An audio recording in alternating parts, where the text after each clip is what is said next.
Экзота называюць по-рознаму. Цыгарнае, макароннае, бабовае дрэва, дрэва шнуркоў і дрэва шчасця. У яго велізарнае сэрцападобнае лісце і духмяныя белыя кветкі з фіолетовыми и желтыми украпинами. Катальпа бигнониевидная в декоративном садоводстве используется довольно-таки давно. Родиной является Северная Америка и Китай.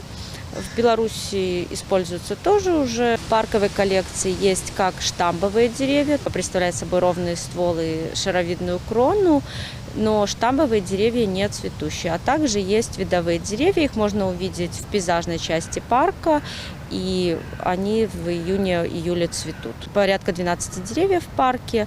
Дерево привлекает к себе внимание за счет листьев, которые имеют большой диаметр. Лист может достигать до 25 сантиметров диаметра, и очень красивые цветы. У Беларусі катальпа сустракаецца рэдка, а вось жыхароў Новабеліцы экзотыкай не здзівіць.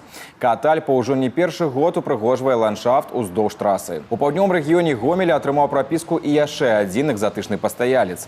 Гэта пухнатая скумпія. Яна таксама мае замежную радаслоўную. Яе арэал у ЗША і Мексіцы, Францыі, Турцыі і Кітаі.